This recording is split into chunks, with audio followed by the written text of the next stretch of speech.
जुनैद अकबर साहब, क्या मौक़िफ़ है आपका, आपकी जमात का आज आईनी बेंच की जो तश्कील हुई है और उसके जो जज साहब, प्रेजाइडिंग जज साहब को मुंतखब किया गया?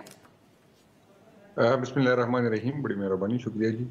ये पहले से इसका फ़ैसला पहले से हुआ था और हुकूमत ने जो इतनी रात के अंधेरे में जिसकी चादर चारदीवारी की, पामाली की और जिस तरह की करोड़ों नहीं अरबों रुपयों की ऑफ़र की, तो इसका मकसद ही सिर्फ़ ये था कि अपने पसंदीदा जजों को आके लेके आए और जिन जजों से उसको ये उम्मीद हो कि ये इंसाफ़ करेंगे और उनको डर है कि जिस तरह ये मैंडेट चोरी करके असेंबली में आए और हुकूमत बनाई, तो उसको ये डर था कि कहीं ऐसे जज ना आए जो इनको ये डाके उन्होंने जो इलेक्शन पे डाका मारा है तो उसको वो खोले, उसके डब्बे खोले।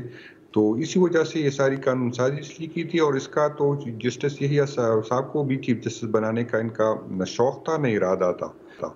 इसका मकसद ये सिर्फ ये था कि उसका ज़हन में ये हुकूमत का ये था कि जस्टिस यहिया साहब के अभी 8 साल बाकी है, तो हो सकता है वो चीफ जस्टिस का ओहदा कबूल न करे और अपने पसंदीदा जज को अब अंदाज़ा कर ले कि 3 सीनियर तरीन जज जो है वही जो है इसकी मुखालिफत में वोट देते हैं और फिर भी हुकूमत अपनी मर्जी की जज को, तो आप अंदाज़ा कर ले कि हुकूमत जस्टिस अमीरुद्दीन साहब से चाहते क्या है और किस वजह से उसको वो किया। अगर ये जी। पोजीशन न होती तो वो किसी और को कर लेते, लेकिन चूंकि जिस तरह से उन्होंने प्रैक्टिस प्रोसीजर बिल के साथ पहले चीफ जस्टिस की फरमाइश पे उस बिल लेके आए, फिर उसी में अमेंडमेंट की, फिर उसको दोबारा लेके आ गए, तो हुकूमत का मकसद ही अपना जो है जज मुंतखब करना है ताकि वो उनके के हक में फैसले कर ले। तो हुकूमत चाहती ही कि उसकी अदलिया पे उसका कंट्रोल, तो ये मेरा ख्याल है जमहूरियत के लिए जी। और हमारी अदलिया के लिए इंतहाई नुकसानदेह है और तकलीफदेह।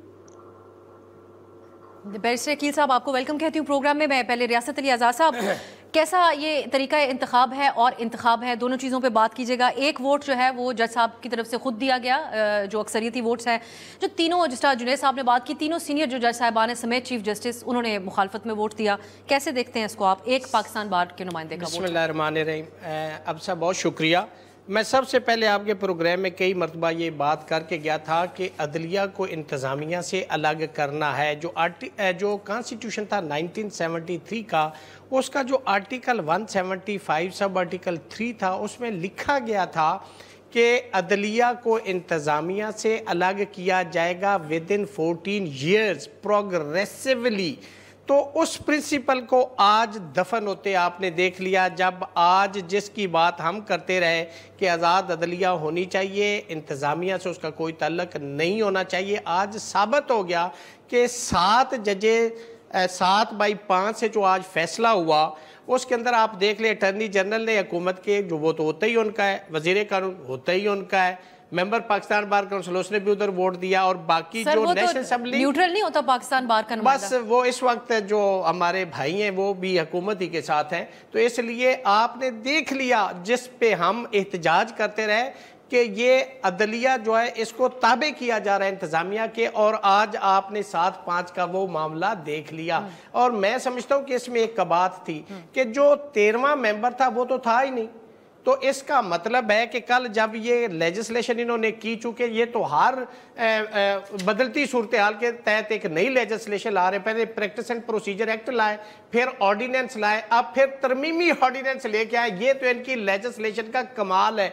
इसलिए हम कहते हैं कि ये मेला फाइडी पे मबनी है, बाय होकर बाय क्रोक वो अपने मामलात करना चाहते हैं, अपने जजेस लगाना चाहते हैं, जो साबित हो गया। आज अभी 5 दिन 10 नहीं हुए आपने चीफ जस्टिस मुंतखब किया है, उसकी राय को आपने एहतराम ही नहीं दिया, उसने इख्तलाफ किया, उसने कहा कि इनको नहीं होना चाहिए, इख्तलाफ में वोट डाला। लेकिन वो सबकी बराबर नुमाइंदगी थी, मेरी बात तो सुनिए, लेकिन में मेजॉरिटी देखे ना वहां पे एग्जीक्यूटिव की है, तो आपने तो जो अदलिया है उसको तो आपने लिटा दिया, आपने अदलिया को बिल्कुल गैर फाल कर दिया। अब वो सिर्फ क्या सुनेंगे, वो फैमिली मैटर सुनेंगे, पार्टीशन के केसेस सुनेंगे, रेंट मैटर की अपीलें सुनेंगे, सुप्रीम कोर्ट प्रैक्टिकली कोलैप्स कर गई, खत्म होगी। आप देखें, ये भी आवाम देखेगी, ये मैं आपके प्रोग्राम में अब सच बड़े कैटेगोरिकली बात कर रहा हूं। हर पिटीशन के अंदर, हर अपील के अंदर जब आप आर्टिकल कॉन्स्टिट्यूशन का रेफर करेंगे वो कॉन्स्टिट्यूशनल मैटर होगा। और ये तमाम पेंडेंसी, अभी तो 187 केसेस है ना सुप्रीम कोर्ट में, आप 2 या 3 महीने के अंदर देखें ये 30 से 40 हजार कॉन्स्टिट्यूशनल मैटर हो जाएंगे। ये 7 बेंच जो 7 मेंबर्स पे मबनी बेंच है, ये नहीं सुन सकेगा। नीचे हाई कोर्ट्स में भी इसी तरह पेंडेंसी होगी, उसके ऊपर हम जाते हैं, की चीखें निकलेगी। लेकिन एक चीज कि 184(3) के तहत हम कहते रहे कि जी अपील होनी चाहिए, बार काउंसिल कहती रही। अब जब ये आपने कॉन्स्टिट्यूशनल बेंच बनाया, इसके अंदर आपने इसके अंदर कहीं अपील प्रोवाइड नहीं की। और अगर ये अपील आप लेटर ऑन जैसे तरमीम पे तरमीम कर अगर ले भी आते हैं तो क्या सीनियर जजेस जब सुनेंगे तो उनकी अपील जूनियर जज सुन सकता है? ये तो बैरिस्टर साहब, सारी बैरिस्टर साहब, लेकिन पहला मेरा सवाल यह है कि मैं आपको मुबारकबाद दूं, आप लोगों का ये अक्सरियती फैसला, या आपको एक बिलखुसूस हम मुबारकबाद दें क्योंकि आप तो ये प्रेडिक्ट कर चुके थे कि पहले 3 में से कोई नहीं होगा, यही नतीजा होगा जो आज आया। बिस्मिल्लाहिर्रहमानिर्रहीम, बहुत बहुत शुक्रिया अफसर साहिबा, खैर मुबारक। मैं आपकी मुबारक कबूल भी करता हूँ। प्रेडिक्शन की बात नहीं थी, and I think generally speaking मैं उसमें बता भी सकता हूँ। देखिए, इसमें हमने तो लिखा था कि सीनियर प्यूनी जज भी हो सकते हैं, उसके बाद वाले जज भी हो सकते हैं, चीफ जस्टिस साहब भी हो सकते हैं। लेकिन बात यह है कि जब वो दोनों कंसिडर हो चुके थे एज चीफ जस्टिस और वो रिकमेंड नहीं हुए, तो देन हमने प्रपोज जो किया, हमने कहा कि उसके बाद से आप शुरू कर लें, उसके बाद से देख लें, और इसमें कोई ऐसी बात नहीं है। ऑफ कोर्स 2 नाम या 3 नाम प्रपोज हुए, वो देखे गए, जिसमें वोटिंग ज़्यादा हुई, उसमें कोई ऐसी बात नहीं है। क्या वजह रही कि तीनों जज साहिबान ने मुखालफत की, मुखालफत में वोट दिया? देखिए, मैं समझता हूँ कि उनका अपना वोट है, वो ज़ाहिरी बात है कि वो अपने वोट का जिस तरह उन्होंने अपनी विजडम से या लीगल माइंडसेट से उन्होंने समझा, बेहतर समझा, या एडमिनिस्ट्रेटिव माइंडसेट से कि किसको होना चाहिए, किसको नहीं होना चाहिए, तो उन्होंने वहाँ पे वोट दी। यहाँ पे अख्तर हुसैन साहब की बात की, क्योंकि अक्सर अख्तर हुसैन साहब पाकिस्तान बार काउंसिल की तरफ से उनकी नुमाइंदगी कर रहे हैं और उनके मेंबर हैं, और वो ऑब्वियसली JCP के भी मेंबर थे। वो हमारे खाते में वोट मत डालें। मतलब माजरत के साथ मैं ये ज़रूर कहूँगा कि he has a mind of his own, he has a wisdom of his own. उनकी अपना एक वो माइंडसेट है, हम उनको फोर्स करके वोट नहीं हम डलवा सकते थे, या उनको हुकूमत की तरफ से नहीं कहा जा सकता था कि आपने इस बंदे पे वोट करना है। उन्होंने देखा, and obviously as an independent voter he voted for who he actually thought was fit, जिसकी नॉमिनेशन हुई, तो उन्होंने वहाँ पे वोट दे दिया।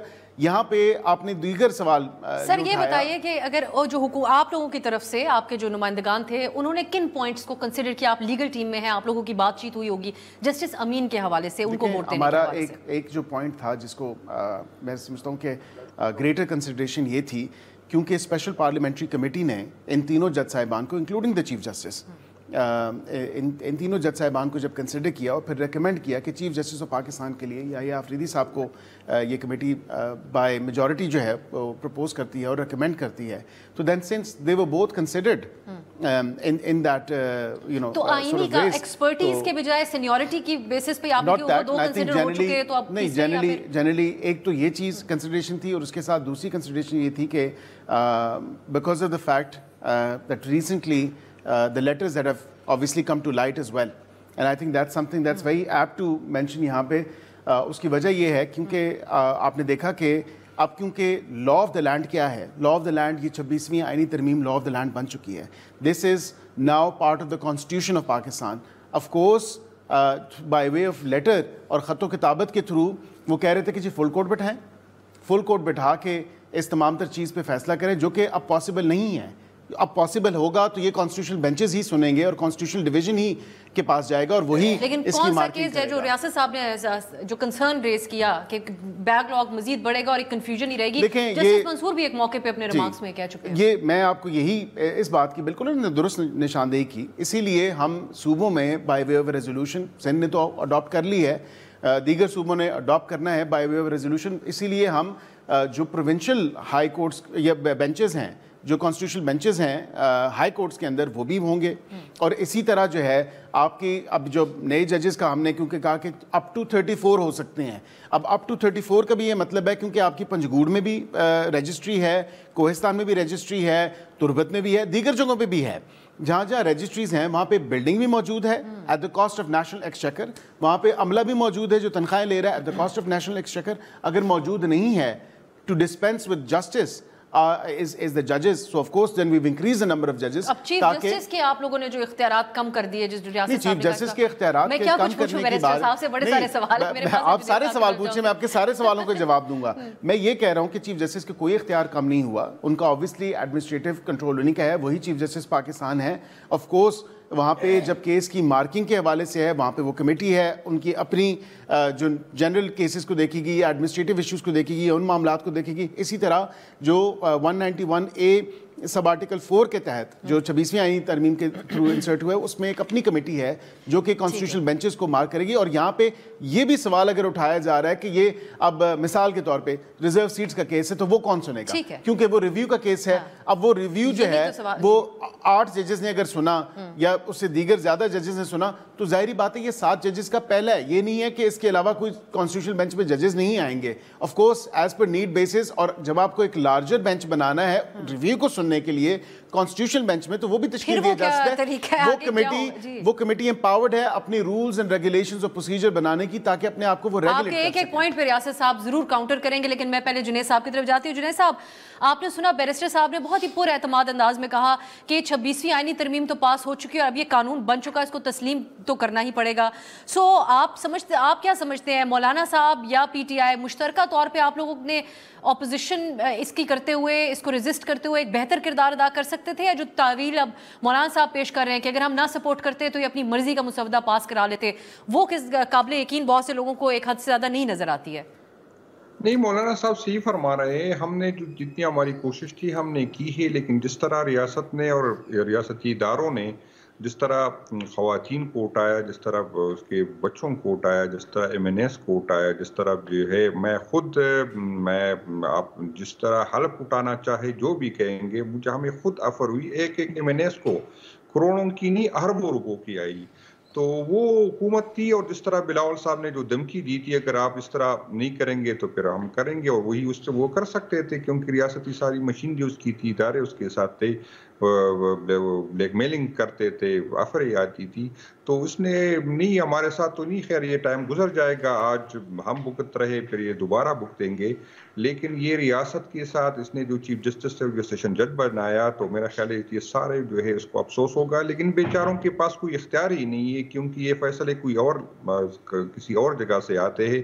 یہ بیچارے آج کل جب اس کا کسی کا بل تھا تو سارے وزیر اعظم سمیت آئے تھے, اور آج اسمبلی میں آپ نے دیکھا کہ کوئی بھی نہیں تھا, سارے پچھلے جو آگے چاروں قطاریں جو ہے وہ خالی تھا. تو یہ بیچارے تو بلائے جاتے ہیں, اس سے زبردستی کروائی جاتی ہے, کیونکہ تو مینڈیٹ ہے, انہوں نے ووٹ لیا ہے, یہ جو ہے اسی طرح کسی اور نے اسمبلی میں لے کے آئے, اور مقصد وہ اپنا مقصد جو ہے ان سے جو ہے پورا کریں گے, اور یہ بھگتیں گے, دوبارہ یہ بھگتیں گے. اور میں اکثر یہ بات کہتا ہوں کہ جب ہم حکومت میں تھے تو ہمیں یہ احساس نہیں ہو رہا تھا, ہماری جو پہلی دفعہ تھی, اور میں سعد رفیق صاحب کو کوٹ کروں گا کہ وہ بار بار ہمیں کہتا تھا کہ ہم بھگت رہے اور آپ بھگتیں گے, ہمیں اس ٹائم نہیں اندازہ ہو رہا تھا.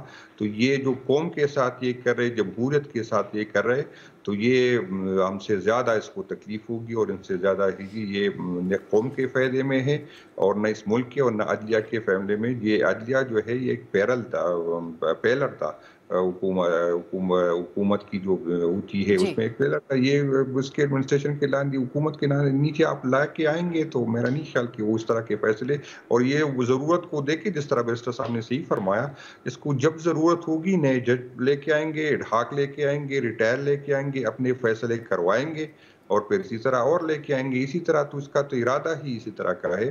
تو یہ میرا خیال ہے اس سے زیادہ اگر ایک جمہوری ملک میں ہم جمہوریت کے ساتھ اداروں کے ساتھ کر رہے ہیں تو یہ سب سے زیادہ وہی جو آج میں نے ٹویٹ بھی کی کہ شمالی کوریا کی جمہوریت میں اور پاکستانی جمہوریت اب تقریباً ایک جیسی ہوگی.